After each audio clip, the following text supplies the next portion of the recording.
మెదక్ జిల్లా చేగుంట మండలం పొలంపల్లి గ్రామానికి చెందిన కొండి లక్ష్మి ఇటీవల ఆత్మహత్య చేసుకున్న సంఘటన అందరికీ తెలిసిందే. కాగా కొండి లక్ష్మి ఆత్మహత్యకు కారణమైన పంచాయతీ కార్యదర్శి స్రవంతిపై ఎస్సీ ఎస్టీ కేసు నమోదు కావడంతో పొలంపల్లి గ్రామానికి ఎస్సీ ఎస్టీ చైర్మన్ కమిషన్ బక్కి వెంకటయ్య చేరుకొని ఆత్మహత్యకు పాల్పడ్డ లక్ష్మి కుటుంబ సభ్యులను పరామర్శించి విచారించారు. ఈ సందర్భంగా వారు మాట్లాడుతూ ప్రభుత్వ ఉద్యోగులు తమ పరిధిలో ఉద్యోగాలు చేసుకోవాలని, స్వాతంత్రం వచ్చి 70 సంవత్సరాలు గడిచినా ఇప్పటికీ ఎస్సీ ఎస్టీ వారిని చిన్నచూపు చూడడం చాలా బాధాకరమని, పంచాయతీ కార్యదర్శి స్రవంతిని సస్పెండ్ చేసి విచారణ చేపట్టి బాధిత కుటుంబానికి న్యాయం చేసేందుకు కృషి చేస్తామని తెలిపారు. జిల్లా కలెక్టర్ ఆ కుటుంబానికి ఇవ్వాల్సిన 4,25,000 రూపాయలను వెంటనే అందించాలని ఈ సందర్భంగా వారు ఆదేశించారు. ఈ కార్యక్రమంలో స్థానిక తహసీల్దార్ శ్రీకాంత్ తో పాటు C Venkatarajgoud, MPDO Chinnareddy, SI Chaitanya Kumar Reddy, MPO Naresh, Mala Mahanadu రాష్ట్ర నాయకుడు కొండిస్వామి, బాలరాజ్ గౌడ్ తదితరులు పాల్గొన్నారు.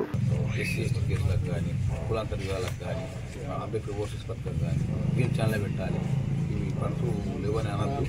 బయట మళ్ళీ ఒకటి మన రాష్ట్రాలు ఉంటాయి కదా, గృహాలు ఉన్నాయి కదా, రేటెడ్ ఉంటాయి కదా, సెక్రటరీ తప్ప ఈమె తప్ప అనేది కొంచెం నిజంగా తెలియాలి కదా.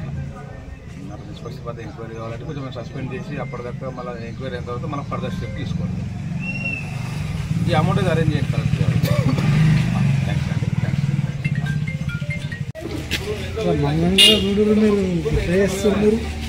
మేము కూడా మరి కథ ఏమనుకుంటారా వీళ్ళు,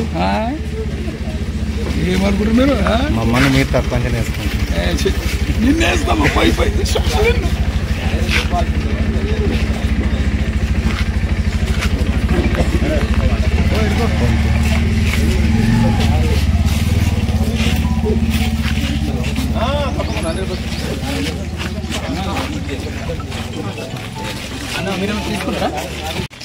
మన కొండి లక్ష్మి మరి ఆత్మహత్య చేసుకోవడం చాలా బాధాకరం, చాలా దారుణం. మరి ఉద్యోగస్తులు కూడా ఎవల లక్ష్మణ్ రేఖ దాటద్దు, ఎవల విధులు వాళ్ళు చేయాలి. మరి ఒక దళిత మహిళను పట్టుకొని కాలు మొక్కించుకోవడం, ఆమెను హింసించడం, ఆ మానసిక వ్యాధి దట్టకోలేక ఆత్మహత్య చేసుకోవడం చాలా దారుణం. ఇది సభ్య సమాజం అందరూ కూడా తలదించుకునే విషయం.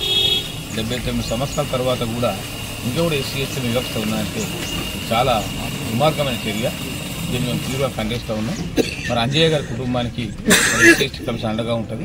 ఇప్పుడే కలెక్టర్తో మాట్లాడినా తప్పకుండా ఆ కార్యదర్శిని సస్పెండ్ చేసి నేను నిష్పక్షపాతంగా మరి విచారణ జరిపించి మరి కమిషన్ కూడా రిపోర్ట్ ఇవ్వాలని చెప్పి నేను ఆదేశాలు ఇచ్చిన. తప్పకుండా ఆదేశాలు వాళ్ళు కలెక్టర్ గారు అమలు చేస్తారు. మరి వాళ్ళకి వచ్చే నష్టపరిహారం కూడా 4,25,000 ఇమీడియట్గా ఏదన్నా అకౌంట్కి సప్లా నిధుల నుంచి అర్జెంటుగా అందజేయమని చెప్పి కూడా కలెక్టర్కు డైరెక్షన్స్ ఇచ్చిన, అవి కూడా ఇచ్చేస్తారు. మరి తహసీల్దార్ కూడా ఇప్పుడు ల్యాండ్ వాళ్ళకి ఇచ్చే ల్యాండ్ కూడా ఇప్పుడే విజిట్ చేసిపోతాడు.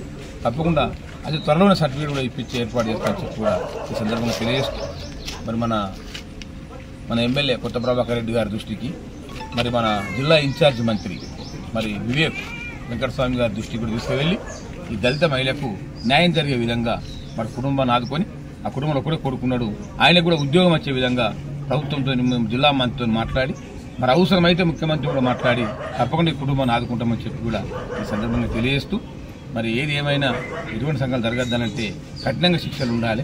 మరి ప్రభుత్వ అధికారులు కూడా వాళ్ళ లైన్లో వాళ్ళు పనిచేయాలి, వాళ్ళ లిమిట్స్ ఉంటాయి. కానీ ఈ రకంగా చేయడం మాత్రం దుర్మార్గమైన చర్య. దీన్ని మాత్రం నేను తీవ్రంగా ఖండిస్తూ ఉన్నా.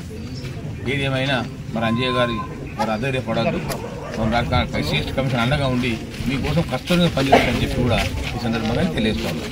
జై భీమ్, జై హింద్.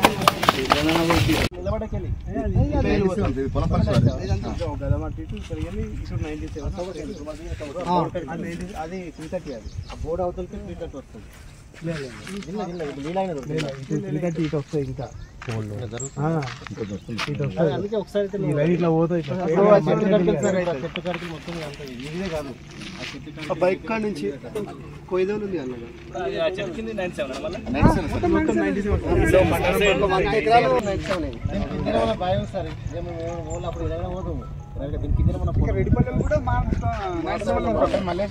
నీళ్ళు పోకుండా అదేనా మీ పరిస్థితి? చైర్మన్ బత్తి వెంకటేశ్వర గారి ఆదేశాల మేరకు కొండి లక్ష్మి ఆత్మహత్య చేసుకున్న బాధిత కుటుంబానికి ఆసరా కోసము గవర్నమెంట్ ల్యాండ్లో నుంచి 1 ఎకరా కేటాయింపు విషయమై సర్వే నెంబర్ 97లో మోకా విచారణ కోసం ఇక్కడ రావడం జరిగింది. సో అక్కడ సర్వే చేసి బౌండరీ ఫిక్స్ చేసిన తర్వాత అక్కడ ఎంత గవర్నమెంట్ వేకెంట్ ల్యాండ్ ఉంది, దాని ప్రకారం ఏ విధంగా చర్యలు తీసుకున్నాం అనే విషయమే మేము విచారిస్తాము. దీని తర్వాత వాళ్ళకి కేటాయింపు చేయడం జరుగుతాం.